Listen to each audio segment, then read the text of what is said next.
जय श्रीखंड महादेव की। Hello friends, welcome to my YouTube channel. मैं हूं आपका होस्ट सुशील गोयल। उम्मीद करता हूं आप सब लोग अच्छे से होंगे। और जिन भक्तों ने श्रीखंड महादेव जाना है उनको पता लग गया होगा कि श्रीखंड महादेव यात्रा की डेट्स अनाउंस हो गई हैं। तो दोस्तों, इस वीडियो में आपको बहुत सारी जानकारी देने वाला हूँ श्रीखंड महादेव के बारे में। सबसे पहले आपको मैं श्रीखंड महादेव की कहानी के बारे में बताऊंगा कि कैसे भोले बाबा का शिवलिंग यहाँ पे बना। उसके बाद आपको बताऊंगा यहाँ पे आपने पहुंचना कैसे है, खर्चा कितना आएगा, आपने कहाँ पे रहना है, किनको श्रीखंड महादेव की यात्रा पे जाना चाहिए, किनको नहीं जाना चाहिए, वहाँ पे कौन सा सिम काम करेगा और कौन सा सिम काम नहीं करेगा, और श्रीखंड कैलाश 2022 यात्रा के लिए रजिस्ट्रेशन प्रोसेस क्या है और उसके क्या क्या चार्जेस हैं, और पैदल यात्रा करते हुए कौन कौन से पड़ाव आएंगे, और आपने पैदल यात्रा करते हुए क्या क्या सामान साथ में कैरी करना है। और सबसे एंड में आपको कंप्लीट इन्फॉर्मेशन दूंगा यात्रा के ट्रैक के बारे में। तो दोस्तों, वीडियो स्टार्ट करने से पहले यही कहना चाहूँगा कि अगर आपने मेरा चैनल अब तक सब्सक्राइब नहीं किया है तो चैनल जल्दी से सब्सक्राइब कर लें और साथ में बेल आइकन जरूर दबाएं ताकि आपको मेरी आने वाली वीडियो के नोटिफिकेशन टाइम से मिलते रहें। और मेरा फेसबुक और इंस्टाग्राम पर पेज भी बना हुआ है, उसको भी लाइक और फॉलो जरूर कर दें। तो दोस्तों, वीडियो स्टार्ट करते हैं। सबसे पहले आपको यहाँ की कहानी के बारे में बताता हूँ। दोस्तों, जब भस्मासुर नाम के राक्षस ने भोले बाबा की भक्ति करके उनको प्रसन्न कर दिया और उनसे वरदान में मांगा कि वो जिसके ऊपर भी हाथ रखे वो भस्म हो जाए, तो भोले बाबा ने उसकी भक्ति से प्रसन्न होकर उसको वरदान दे दिया। तो भस्मासुर इस वरदान का फायदा उठाकर भोले बाबा को ही भस्म करना चाहता था। जब भोले बाबा को उसकी मंशा का पता लगा तो वो निर्मंड नाम की जगह वहां पे एक गुफा में छिप गए और विष्णु जी ने भस्मासुर को मारने के लिए मोहिनी नाम की कन्या का रूप धारण किया और उसको नृत्य करने के लिए मजबूर कर दिया। और नृत्य करते करते भस्मासुर का हाथ उसके खुद के सिर के ऊपर आ गया और वो भस्म हो गया। उसके बाद भोले बाबा गुफा में भक्ति में लीन हो गए। तो उसके बाद जब वो गुफा से बाहर आए तो एक विशाल शिवलिंग बन गया जो कि 75 फुट का था। और वो ही शिवलिंग आज श्रीखंड महादेव के रूप में विद्यमान है और यह कुल्लू डिस्ट्रिक्ट में आता है। तो ये यहाँ की कहानी है। आपको यही बताना चाहूंगा, भोले बाबा का ये स्थान 5 कैलाश में आता है। 5 कैलाश बने हुए हैं, उनमें सबसे जो बड़ा और सबसे मेन तो है कैलाश मानसरोवर। उसके बाद मनी महेश कैलाश, आदि कैलाश, किन्नर कैलाश और फिफ्थ ये श्रीखंड कैलाश। और सावन के महीने में इसकी यात्रा खुलती है, तो इसलिए ये बहुत पवित्र माना जाता है यहाँ पर जाना। इसके बाद अब यहाँ पे आपने पहुंचना कैसे है, अब इसके बारे में आपको बताता हूँ। यहाँ पहुंचने के लिए आपको सबसे पहले, अगर आप बाई ट्रेन आ रहे हो तो आपको चंडीगढ़ या कालका रेलवे स्टेशन आना पड़ेगा और वहां से आपको शिमला की बस मिलेगी और आपको आगे बस से आना है। अगर आप बस से आ रहे हो तब भी आपको चंडीगढ़ या कालका जहाँ के लिए आपको बस मिलती है आपको वहां पे आना पड़ेगा। उससे आगे आपको बस से जाना है और बस आपने ऐसे लेनी है कि चंडीगढ़ या कालका जहाँ से भी आप पहुंचे वहां से आपको शिमला की आगे बस मिलेगी। शिमला आप टॉय ट्रेन पर भी जा सकते हो, मगर वो काफ़ी टाइम खराब कर देते हैं, 6 से 8 घंटे उस पर लगे जाते हैं। इसलिए बस से जाना ही अच्छा विकल्प रहता है। तो शिमला पहुंचने के बाद उसके बाद आपने जाना है रामपुर, जो कि शिमला से 126 किलोमीटर के करीब दूर पड़ता है। रामपुर पहुंचने के बाद उसके बाद आपने उससे अगली बस लेनी है किन्नौर के लिए। और किन्नौर जाते हुए रास्ते में जाऊं नाम की जगह आती है और वहां पे आपने उतर जाना है। और जाऊं ही श्रीखंड महादेव यात्रा का बेस कैंप और स्टार्टिंग पॉइंट है। और अगर आप बस से आए हो तो आपको एक फिर नदी क्रॉस करनी पड़ेगी। नदी क्रॉस करने के लिए लकड़ी की किश्तियां टाइप बनी होती थी, तो उसके द्वारा नदी पार करनी पड़ेगी आपको। और पार करके फिर जाऊं बेस कैंप पॉइंट आ जाएगा और आपने वहां पे पहुंच जाना है और इसके बाद आगे पैदल यात्रा स्टार्ट हो जाएगी। और अगर आप अपनी गाड़ी या टैक्सी पर आ रहे हैं तब भी आपको यही रूट फॉलो करना है। आपको पहले चंडीगढ़ से शिमला आना पड़ेगा, शिमला से आगे रामपुर होते हुए नीरमंड जहाँ पे जाऊँ आता है वहां पे आपको पहुंचना पड़ेगा, जहाँ पे पार्किंग की आपको व्यवस्था मिल जाएगी। इस प्रकार आप श्रीखंड महादेव की ट्रैकिंग के लिए जाऊँ बेस कैंप पहुंच सकते हैं। उसके बाद अब वहाँ पे आपको रहने को कहाँ कहाँ मिलेगा आपको ये बताता हूँ। वहाँ पे रहने के लिए टेंट्स बने हुए हैं।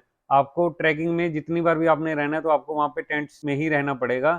रास्ते में कई जगह आपको रुकने के लिए अरेंजमेंट्स मिलेंगे, मगर जो मेन बेस कैंप्स हैं आपको वहीं पे रहना अच्छा रहेगा। तो उसके बाद बात आती है हमारा खर्चा कितना आएगा। तो दोस्तों, श्रीखंड महादेव यात्रा कॉस्टली नहीं है। इसमें मेनली अपनी जान लगनी है, जान का जोर लगेगा और खर्चा बहुत ही ज्यादा कम है, क्योंकि जो पैदल रास्ता है वहां पे हमारा सिर्फ रहने का खर्चा आने वाला है जो कि 200 से 300 रुपये पर डे का आएगा।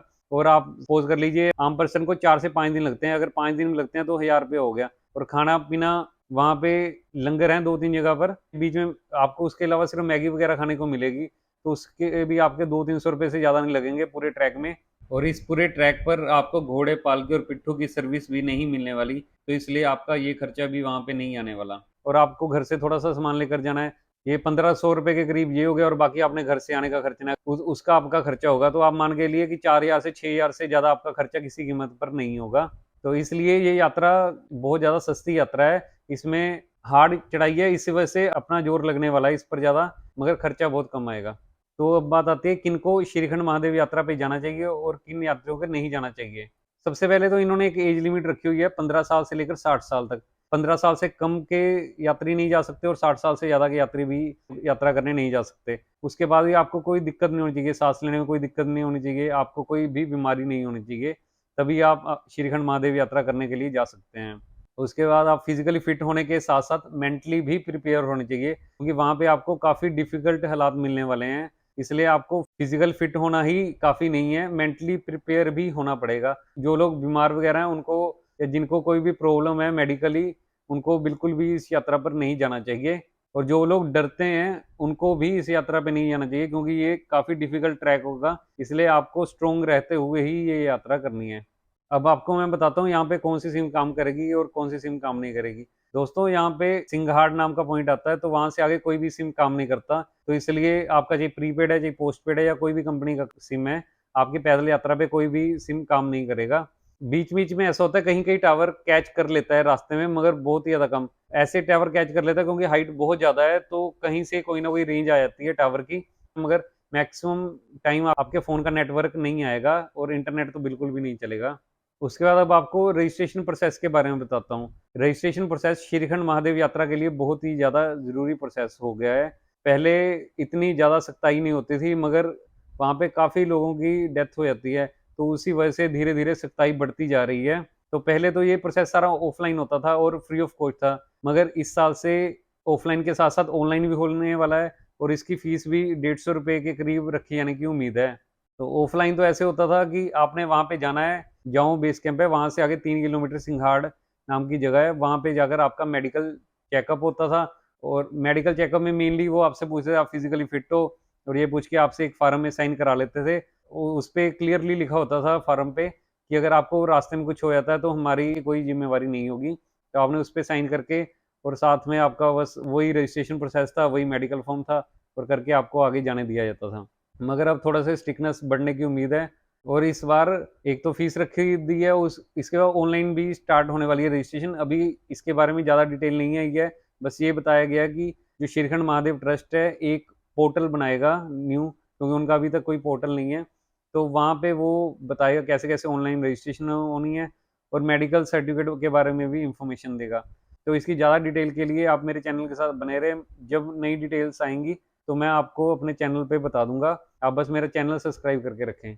और ये यात्रा भी थोड़े से दिनों की होती है, 14-15 दिनों की। इस साल ये यात्रा 11 जुलाई से 24 जुलाई तक है, तो आपने इस हिसाब से ही यात्रा की तैयारी करनी है। उसके बाद अब आपको बताता हूँ आपको रास्ते में कौन कौन से पड़ाव आएंगे।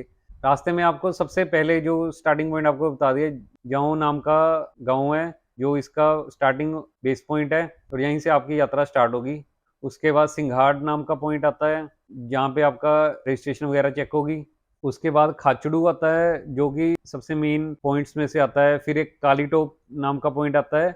उसके बाद अगला जो पॉइंट आता है वो भी खाचड़ू के बाद सबसे ज़्यादा मेन पॉइंट वही है, भीम द्वार। फिर उसके बाद आता है पार्वती बाग, और पार्वती बाग के बाद आता है नैन सरोवर, और नैन सरोवर के बाद आपको आगे जो लास्ट हमारा पड़ाव रह जाएगा श्रीखंड महादेव भोले बाबा के दर्शन करने का, और वहाँ वहाँ पे आपको 75 फीट का शिवलिंग दिख जाएगा, तो उसके आपने दर्शन करके वापस आ जाना है। तो दोस्तों, ये आपको रास्ते में पड़ाव मिलेंगे, मगर आपको ये बताना चाहूँगा ये पड़ाव मिलेंगे आपको, मगर सभी जगह आपको रहने के लिए नहीं मिलेगा। रहने के लिए बाकी काफ़ी पॉइंट्स आपको छोटे-छोटे मिलेंगे, जहाँ पे आपको 1-1, 2-2 टेंट मिलेंगे, मगर मेन जो पड़ाव है आपने कोशिश करनी है आप वहीं पे रहें। सबसे मेन तो स्टार्टिंग जो है जाऊँ गाँव है, बेस पॉइंट वहाँ पे रहना है। उसके बाद खाचड़ू मेन है, और उसके बाद भीमद्वार, ये सबसे मेन है 3 बेस कैंप। अब आपको बताता हूँ कि आपने पैदल रास्ते पे क्या-क्या कैरी करना है। सबसे पहले तो एक, आपने जो बैग लेना है वाटरप्रूफ होना चाहिए। इवन वाटरप्रूफ है तब भी आप जो अंदर सामान लेकर जाओगे उसको भी अपना पॉलीथीन में ही लेकर जाना है, क्योंकि वहाँ पे जो बारिश होती है, इतनी ज़्यादा बारिश होती है कि जो आपने वाटरप्रूफ बैग भी लिया हुआ है वो भी गीला हो जाएगा। तो इसलिए एडिशनल सेफ्टी के लिए आपने वाटरप्रूफ बैग के साथ-साथ अंदर जो सामान है वो आगे पॉलीथीन में ही रखना है। तो उसके बाद आपने खाने के लिए सबसे ज़्यादा बढ़िया ड्राई फ्रूट रहते हैं वहाँ पे, तो आपने काजू, बादाम, ड्राई फ्रूट्स लेकर जाने हैं, और इसके अलावा आप कुछ हल्का-फुल्का खाने के लिए साथ में लेकर जा सकते हैं। मगर आपने ध्यान रखना है कि आपको बैग के वज़न का बहुत ध्यान रखना पड़ेगा, क्योंकि ये ट्रैक काफ़ी डिफ़िकल्ट है, तो इसलिए आप ज़्यादा सामान नहीं लेकर जा सकते। जितना ज़्यादा सामान लेकर जाएँगे उतना ही ज़्यादा आपको रास्ते में पछताना पड़ेगा। तो आपने पहले तो ड्राई फ्रूट वगैरह ले लिया अपने खाने के लिए, उसके बाद आप पानी की एक आपने बोतल लेनी है। वहाँ पे आपको बहुत जगह ऐसी आएगी जब 5-5, 6-6, 10-10 किलोमीटर भी इवन पानी तक पीने को नहीं मिलेगा। तो आपने जो आपके पास पानी है, आपने बिल्कुल ध्यान से यूज़ करना है और उसके हिसाब से पानी की बोतल लेकर जानी है। तो मेरी रिकमेंड तो यही रहेगी कि आप 2 बोतल्स लेकर जाएँ और 1-1 लीटर की 2 बोतल लेके जाएँ। 1 लीटर की बोतल आप अपने बैग में रखें और 1 लीटर की बोतल आप साइड पॉकेट में रखें बैग के, जिससे आप 2 लीटर पानी कैरी कर सकते हो साथ में। उसके बाद आपने जो कपड़े लेके जाने हैं, कपड़ों का खास ध्यान रखना पड़ेगा, क्योंकि पैदल चलते हुए आपको बहुत ज़्यादा गर्मी लगेगी वहाँ पे। सुबह 9-10 बजे के बाद वहाँ पे गर्मी हो जाएगी और शाम को 5 बजे तक गर्मी रहेगी। तो आपने जब ट्रैक करना है, तो आपको लूज़ क्लॉथ चाहिए। आप शॉर्ट्स और लोअर वगैरह कैरी कर सकते हैं यहाँ पर, और उसके अलावा एक आपने रेनकोट मस्ट कैरी करना ही करना है। रेनकोट अच्छी से अच्छी क्वालिटी का यहाँ पे चाहिए, क्योंकि बहुत अच्छी क्वालिटी के रेनकोट भी यहाँ पे फेल होंगे ही होंगे, 100% ही होंगे। तो आपने जितना बढ़िया आपको रेनकोट लेकर जा सकते हो, उतना बढ़िया आपने रेनकोट साथ में कैरी करना है। और आपने साथ में एक अच्छी सी जैकेट भी कैरी करनी ही करनी है, मगर आपने एक जैकेट से ज़्यादा जैकेट भी नहीं लेकर जानी। बस वेट उसका कोशिश करें कि वेट कम हो, क्योंकि वेट जितना ज़्यादा होगा उतना हमें दिक्कत आएगी। दिन में जैकेट की ज़रूरत नहीं पड़ती, जैकेट की ज़रूरत शाम को 5 बजे के बाद ही महसूस होती है, जब वहाँ पे एकदम से ठंड बहुत ज़्यादा बढ़ जाती है। दिन में वहाँ बहुत ज़्यादा गर्मी रहेगी। और उसके अलावा आपने 1-2 टी-शर्ट्स भी डालनी है और इसके अलावा 1-2 शर्ट्स डालनी है। इसके अलावा आप साथ में कुछ मेडिसिन्स भी ज़रूर लेकर जाएँ, और कोशिश करें कि सारा कुछ लाइट वेट ही लेकर जाएँ, जितना हैवी लेकर जाएँगे उतना दिक्कत आएगी। आप एक एडिशनल काम कर सकते हैं, अगर आपको लगता है कि वहाँ पे ऑक्सीजन की बहुत ज़्यादा कमी हो जाती है, तो आप एडिशनल सेफ्टी के लिए एक 100-200 ग्राम का ऑक्सीजन गैस का सिलेंडर भी लेकर जा सकते हैं, जिससे आपको दिक्कत ना आए।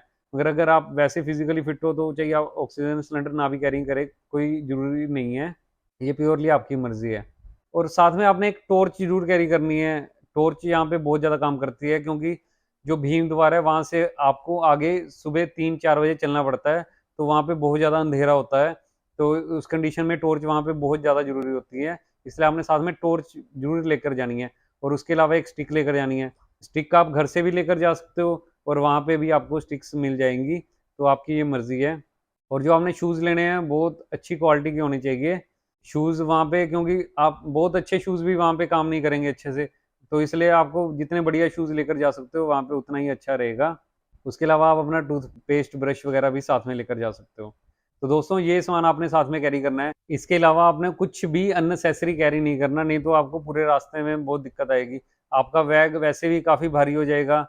तो दोस्तों, आपको मैंने जो नेसेसरी इन्फॉर्मेशंस थी, सारी की सारी दे दी हैं। अब आपको सबसे मेन इन्फॉर्मेशन देता हूँ ट्रैक के बारे में। और यहाँ का ट्रैक जो इंडिया के सबसे डिफ़िकल्ट ट्रैक्स में से एक आता है, और यहाँ चढ़ने के लिए बहुत हिम्मत तो चाहिए, जज़्बा बहुत ज़रूरी है। जो ऑफ़िशियल वहाँ पे लगे हुए हैं बोर्ड, वहाँ पे आपको 32 किलोमीटर मिलेगा, मगर ये 35 किलोमीटर के करीब की चढ़ाई है एक साइड की, और आने-जाने का 70 किलोमीटर हो गया। तो आपने ट्रैक स्टार्ट करना है जाऊँ बेस कैंप से, और बेस कैंप से आपने जाना है 3 किलोमीटर सिंघाड़। आपको ये बता दूँ, जो आपका रास्ता इतना ज़्यादा बढ़िया होने वाला है, इतना ज़्यादा आपको मज़ा आने वाला है कि आप ये यात्रा ज़िंदगी भर याद रखोगे। तो 35 किलोमीटर के ट्रैक में सबसे पहले आपने जाना है सिंघाड़। सिंघाड़ 3 किलोमीटर है और ठीक ट्रैक है, ना ज़्यादा डिफ़िकल्ट ना ज़्यादा ईज़ी, मॉडरेट ट्रैक है, और 3 किलोमीटर तय करके आपने सिंघाड़ पहुँच जाना है। तो सिंघाड़ पे आपने अपना रजिस्ट्रेशन प्रोसेस कंप्लीट कर लेना है, और अपना रजिस्ट्रेशन मेडिकल वगैरह चेक करा के आपने फिर आगे की जर्नी स्टार्ट करनी है। और आपको ये बताना चाहूँगा, जो सिंघाड़ा है वहाँ पे रहने के लिए कोई अरेंजमेंट नहीं है, और वहाँ पे आपको खाने के लिए लंगर में पकोड़े वगैरह मिल जाएँगे, इसके अलावा आपको वहाँ पे कुछ और नहीं मिलेगा। तो उसके बाद आपने सीधा जाना है खाचड़ू, जो कि सिंघाड़ से 12 किलोमीटर दूर है, और काफ़ी हार्ड ट्रैक है इसका। सारा पथरीला रास्ता है, सारे का सारा पथरीला रास्ता है। अगर यहाँ पे बर्फ़ पड़ी हुई, आपकी किस्मत अच्छी हुई तो बर्फ़ पड़ी हुई, तो उससे आपका ट्रैक ईज़ी हो जाएगा, क्योंकि बर्फ़ पड़ने से जो पत्थर ऊँचे-नीचे हैं, वो फ्लैट हो जाते हैं बर्फ़ की वजह से, और आपने बर्फ़ पे चलना है। मगर बर्फ़ पे एक दिक्कत रहती है कि वहाँ पे तिलसन ज़्यादा हो जाती है, जिसमें आपकी स्टिक अच्छा काम कर जाती है। तो इसलिए अगर वहाँ पे बर्फ़ पड़ी हुई तो आपके लिए बहुत अच्छा होने वाला है, क्योंकि उससे आपका थोड़ा-सा ट्रैक ईज़ी हो जाएगा।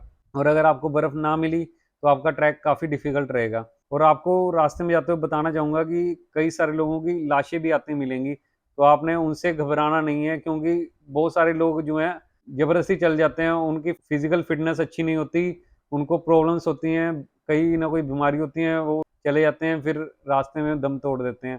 तो आपने उनको देख के घबराना नहीं है और आपने अपना सफ़र करते जाना है। आपको काफ़ी सारा कुछ मिलेगा देखने को, जो आपको डराएगा भी रास्ते में।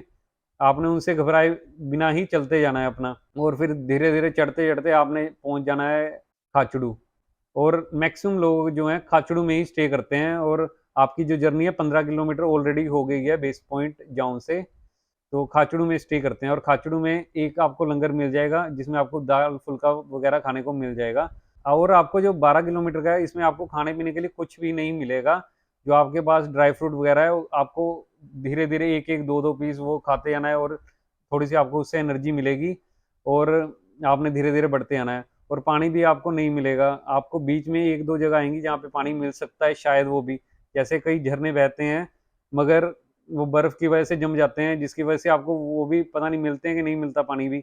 और कई जगह ऐसी है जहाँ पे पानी है हमारे सामने ही है, 50-100 मीटर दूर है, मगर वो एक्स्ट्रा जाना पड़ता है, वो जो हम इतने थक जाते हैं कि हमारी हिम्मत ही नहीं होती। और कई जगह जो पानी है उसके ऊपर बर्फ जमी होती है, तब भी हमें पानी नहीं मिलता। तो आप मान के लिए जो आपने स्टार्ट कर दिया सिंघाड़ से खाचूड़ तक का सफर, आपको वहां पे बिल्कुल भी पानी तक नहीं मिलने वाला, इतना ज्यादा आपको दिक्कत आने वाली है। तो इसलिए आपने इसके लिए मेंटली प्रिपेयर होकर जाना है। अगर आप मेंटली प्रिपेयर नहीं होगे तो आपको वहाँ पे जाकर बहुत ज़्यादा दिक्कतें आएँगी। इसलिए आपने जब चलना है, जब पानी पीना है, बिल्कुल हल्का सिप-सिप पीना है, ताकि आपका पानी आपके अगले डेस्टिनेशन तक आपके साथ रहे और आपको दिक्कत ना आए। इसलिए आपने को बोला मैंने कि 1-1 लीटर की आपने 2 बोतल कैरी करनी है साथ में। और यहाँ पे जाते हुए आपको बहुत ज़्यादा व्यूज़ देखने को मिलेंगे। और आपको यही बताना चाहूँगा, आजकल तो श्रद्धालु काफ़ी बढ़ गए हैं, मगर कभी-कभी ऐसा भी होता है आपके साथ कि आपको किलोमीटर के आपके कोई भी श्रद्धालु आपके पास नहीं है। तो वहाँ पे तो सारे जंगल हैं, तो आपको रास्ते का कैसे पता लगेगा? तो आपने ध्यान रखना, वहाँ पे आपको पत्थर मिलेंगे जहाँ पे एरो निशान बने हुए हैं येलो कलर में। तो आपने उनको फ़ॉलो करते हुए आगे-आगे बढ़ते आना है यात्रा के लिए। तो इस बात का आपने ध्यान रखना है कि आप आगे-पीछे अगर हो जाते हो, अगर आपके साथ कोई नहीं होता, तो आपने उन जो पत्थरों पे निशान बने हुए हैं उनको ध्यान देते हुए ही आगे बढ़ना है। तो उसके बाद आपने आगे बढ़ते जाना है, तो पहुँच जाना है खाचड़ू। खाचड़ू पहुँचकर आपकी 15 किलोमीटर की डिस्टेंस ऑलरेडी कवर हो गई है जाऊँ विलेज बेस पॉइंट से। तो आपने वहाँ पे नाइट स्टे करना है। मैक्सिमम लोग वहीं पे नाइट स्टे करते हैं, मगर जो बहुत ज़्यादा फिट हैं, तो वो आगे की अपनी जर्नी कर सकते हैं। मगर 90% से ज़्यादा लोग खाचड़ू में ही रहते हैं, तो आप मान के चलिए कि आप खाचड़ू में ही रहोगे। तो आपका जो बेस पॉइंट से स्टार्ट किया, वहाँ वहाँ से यहाँ का 1 दिन हो गया। तो 1 दिन में आप पहुँच गए हो खाचड़ू। खाचड़ू में आपने रात स्पेंड करनी है, और फिर उसके बाद सुबह निकल पड़ना है अगले डेस्टिनेशन के लिए। अगले दिन आपने सिर्फ़ 10 किलोमीटर ही करना है, क्योंकि भीमद्वार से आगे तो आपको जाने दिया नहीं जाएगा, क्योंकि वहाँ से 8 बजे के बाद आगे की एंट्री बंद है। तो इसलिए आप दिन में आपने 10 किलोमीटर करना है। तो इसके हिसाब से आपने चलना है वहाँ से। आप सुबह 6 से 8 बजे के बीच में चलिए, कोई दिक्कत नहीं है। आगे का ट्रैक भी बहुत ज़्यादा हार्ड है, तो काफ़ी डिफ़िकल्टीज़ आपको आएँगी। और वही आपको बताया, अगर आपकी किस्मत अच्छी हुई, आपको काफ़ी बर्फ़ मिल जाती है, तो फिर आपका इससे फ़ायदा हो जाएगा और आपका थोड़ा-सा ट्रैक ईज़ी हो जाएगा। मगर फिसलन रहेगी, जिससे आपने बचकर आगे बढ़ना है। यात्रा में अब आपको 3 किलोमीटर बाद मिलेगा काली टॉप। काली टॉप जो जगह का नाम है, वहाँ पे काली माता की एक फ़ोटो लगी हुई है। वहाँ पे कोई मंदिर वगैरह या कुछ नहीं है, सिर्फ़ एक फ़ोटो लगी हुई है। तो आप भी वहाँ पे माथा टेक कर आगे बढ़ना है। और जो काली माता का मंदिर है, बिल्कुल टॉप पे है, इसलिए उसे काली टॉप बोला जाता है।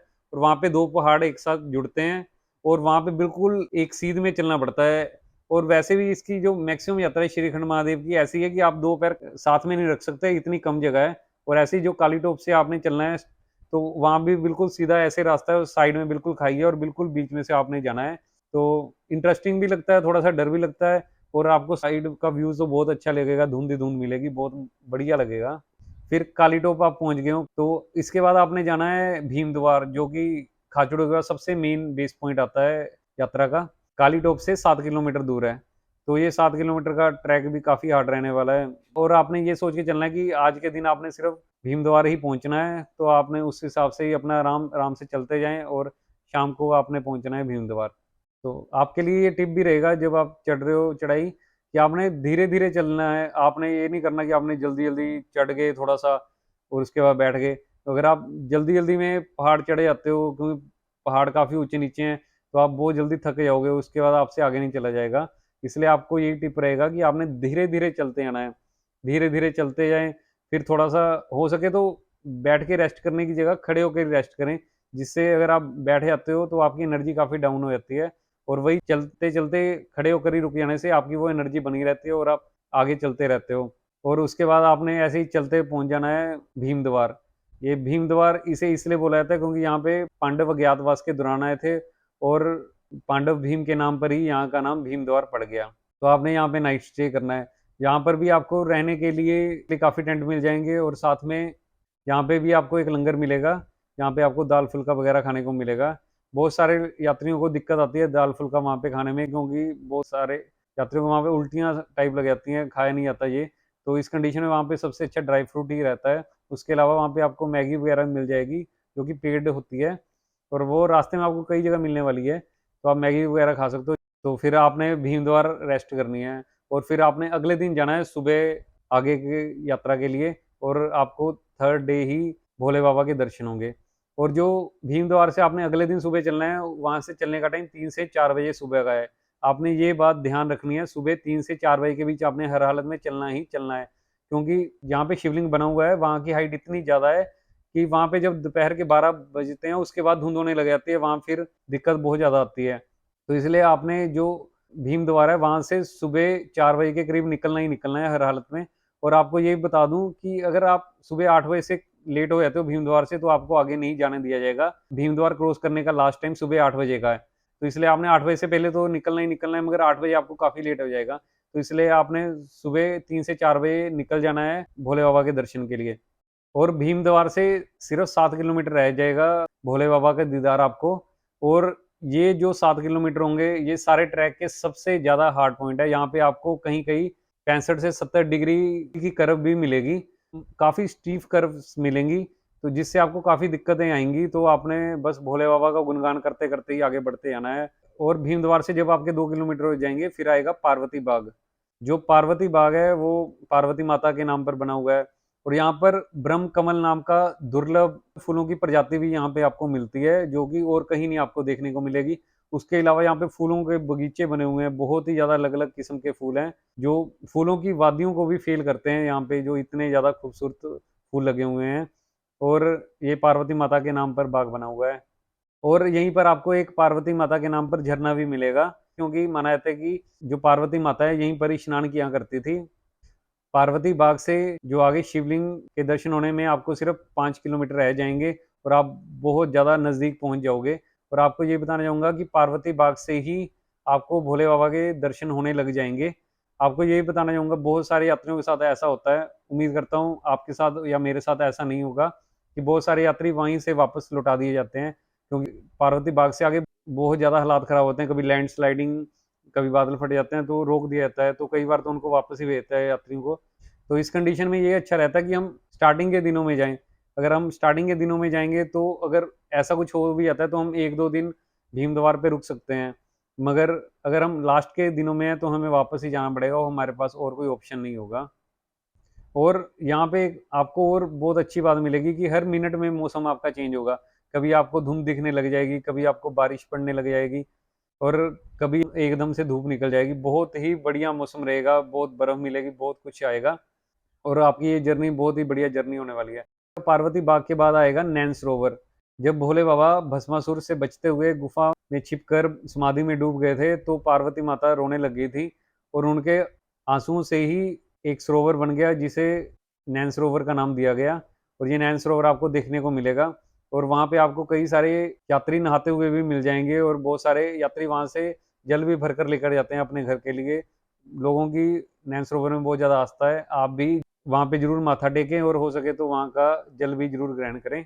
उसके बाद आपने आगे जाना है श्रीखंड महादेव शिवलिंग की ओर। जैसे जैसे आप बढ़ते रहोगे आपको शिवलिंग और क्लियर दिखता रहेगा, और आपकी उत्सुकता भी बढ़ती रहेगी कि हम बिल्कुल भोले बाबा के करीब पहुंच गए हैं। स्टार्टिंग से बीच में आपको बर्फ कहीं मिले कहीं ना मिले, ये श्योर नहीं है, वे डिपेंड करता है कि इस साल कितनी बर्फ हुई है। मगर जब आप पार्वती बाग क्रॉस कर जाओगे उसके बाद आपको मैक्सिमम बर्फ ही मिलेगी, तो आपने फिर आगे बर्फ के ग्लेशियर ही क्रॉस करने हैं। तो जो बर्फ़ है उस पे आपने फिर से धीरे-धीरे चलना है, तो धीरे-धीरे चलते हुए आप पहुँच जाओगे श्रीखंड कैलाश, भोले बाबा के द्वार। और आपको बहुत बधाई हो जो आप 17,000 फीट से ज़्यादा चढ़ाई चढ़कर भोले बाबा के दर्शन करने पहुँच गए हो। और वहाँ पे दर्शन करके आपको अद्भुत नज़ारा दिखने वाला है। भोले बाबा के 75 फीट के शिवलिंग के दर्शन होंगे और आप बहुत ही धन्य होने वाले हो। आपकी ज़िंदगी बनने वाली है और आप धन्य-धन्य हो जाओगे। महादेव, महादेव करने लगोगे। आपकी यात्रा सफल हो जाएगी और आप जो भी भोले बाबा से माँग के आओगे, आपकी वो मनोकामनाएँ पूरी होंगी। वहाँ पे आपने माथा टेकना है और आपसे आपको साथ में ही पार्वती माता और गणेश जी के शिवलिंग के भी दर्शन हो जाएँगे। आपने वहाँ भी दर्शन करने हैं और भोले बाबा से अपने लिए और अपने देश के लिए, अपने सभी साथियों के लिए प्रार्थना करनी है कि हमारा देश तरक्की करे, हमारे साथी तरक्की करें और फिर आपने दर्शन कर लेने हैं और यहाँ पे आपकी यात्रा संपूर्ण हो जाएँगी। तो दोस्तों ये काफ़ी हार्ड ट्रैक है मगर होता है वो यात्री करते हैं, वो यात्री नहीं कर पाते। ज़्यादा यात्री कर पाते हैं क्योंकि उनमें हिम्मत होती है, लगन होती है, जज़्बा होता है। आपने भी यही रखना है बस और कुछ नहीं चाहिए। अगर आप में अच्छा जज़्बा है, जुनून आपका अच्छा है तो आप यात्रा ईज़िली कर पाओगे। और आपके लिए ये भी टिप रहेगा अगर आप श्रीखंड महादेव अगर आप पहली बार जाने वाले हो तो आपको जाने से पहले ईज़ी टू मॉडरेट ट्रैक ज़रूर कर लेने चाहिए, जिससे आपको थोड़ी-सी श्रीखंड महादेव यात्रा में ट्रैक में चलने में आसानी रहे। और उसके अलावा अगर आप नहीं कोई और ट्रैक करने वाले अभी और सीधा श्रीखंड महादेव यात्रा पे आने वाले हो, तो आपको यही रिकमेंडेशन रहेगी कि कम से कम 10 से 15 किलोमीटर की डेली वॉक करें और साथ में प्राणायाम वगैरह ज़रूर करें, जिससे आपको ऑक्सीजन की दिक्कत ना आए यात्रा पर। और जब ये आप यात्रा कर लोगे तो आपकी यात्रा कंप्लीट हो जाएगी और आप पंच कैलाश में एक कैलाश के दर्शन कर चुके होगे। और अगर आप पहले कोई कैलाश यात्रा कर चुके हो तो आपका ये कैलाश यात्रा ऐड हो जाएगी और उसके बाद आपने वापस आना है। और आपको ये ध्यान रखना पड़ेगा कि आपने सेम डे कम से कम भीमद्वार तक तो आना ही है। मैक्सिमम लोग जो 99% लोग हैं भीमद्वार ही रुकते हैं, मगर कुछ ज़्यादा पावरफुल लोग होते हैं और वहाँ से नीचे भी आ जाते हैं। तो आपने भीमद्वार तक वापस आना है। तो आपने भोले बाबा का दर्शन करके भीमद्वार तक 7 किलोमीटर की वापस आ जाना उतराई करके और फिर आपने भीमद्वार रहना है। आप एक और काम कर सकते हो, आपको बताना चाहूँगा। जैसे जो आप सामान सारा लेकर आए हो साथ में, आप भीम द्वार पर सारा छोड़ जाएँ क्योंकि वहाँ पे आपको टेंट में जहाँ पे रहना है, आपने वहाँ पे बुक करना है। आप 1 दिन के लिए अगले दिन के लिए बुक कर लिए, इससे आपको क्या फ़ायदा होगा, आप वहाँ पे अपना सामान रख सकते हो और वहाँ पे आप अपना सामान रख के बिल्कुल खाली हाथ रिलैक्स होके जाएँ, जो 7 किलोमीटर रह जाएगा क्योंकि वो ट्रैक का सबसे डिफ़िकल्ट पार्ट है। और अगर वहाँ पे आपके पास आपका सामान नहीं होगा तो आप इससे आपकी एनर्जी बढ़ेगी और आपको थोड़ा-सा चलने में और आसानी हो जाएगी। तो ये आपके लिए एक और टिप रहेगा। तो आप वापस आके भीम द्वार पे जहाँ पे आपने बैग रखा है वहीं पे आपने रात को रेस्ट करनी है और फिर अगले दिन के लिए वापसी की जर्नी करनी है। तो फिर भीम द्वार से आपने सेम डे ही जाऊँ विलेज वापस आ जाना है। 1 दिन में आराम से हो जाएगा, कोई दिक्कत नहीं और आप 4 दिन में कर सकते हो ट्रैक। ये मैंने एक एवरेज पर्सन के बताया जिसको 4 दिन लगते हैं। कई लोग इसको 5 दिन में भी करते हैं, कइयों को 6 दिन भी लग जाते हैं। मगर जो 4 दिन सबसे बेस्ट है जर्नी के लिए। मगर अगर आप थोड़े से स्लो हो तो 5 दिन में कर लीजिए, कोई दिक्कत नहीं है और आप 6 दिन में भी करना चाहो तब भी कर सकते हो, कोई दिक्कत नहीं है। मगर आपने जल्दबाजी के चक्कर में कोई ऐसा काम नहीं करना कि आपको ज़िंदगी भर पछताना पड़े। और आपको ये भी बताना चाहूँगा, जो ये सारा ट्रैक है इतना ज़्यादा छोटा है, अगर आप चलते हुए फ़ोटो खींचने में, वीडियोग्राफ़ी करने में लगे हो और आपका पैर इधर-उधर हो गया तो आपकी जान जा सकती है। तो आपने इस बात का बहुत ज़्यादा ध्यान रखना है ये यात्रा करते हुए। मगर जब आप यात्रा करके सक्सेसफुली आ जाओगे तो यही कहोगे कि ये यात्रा सबसे बेस्ट यात्रा थी मेरी लाइफ़ की, इतना मज़ा आज तक ज़िंदगी में कभी नहीं आया। तो दोस्तों यहाँ पे मेरी ये वीडियो ख़त्म होती है। काफ़ी सारी इन्फॉर्मेशन मैंने आपको इस वीडियो में श्रीखंड महादेव यात्रा के बारे में दे दी। अगर फिर भी लगता है आपको कि कोई इन्फॉर्मेशन मेरी देने से रह गई है, तो आप कमेंट बॉक्स में कमेंट करके मुझसे पूछ सकते हैं। तो दोस्तों मिलते हैं बहुत जल्द आपको अपनी अगली वीडियो पर। Thanks for watching the video. जय भोले बाबा की।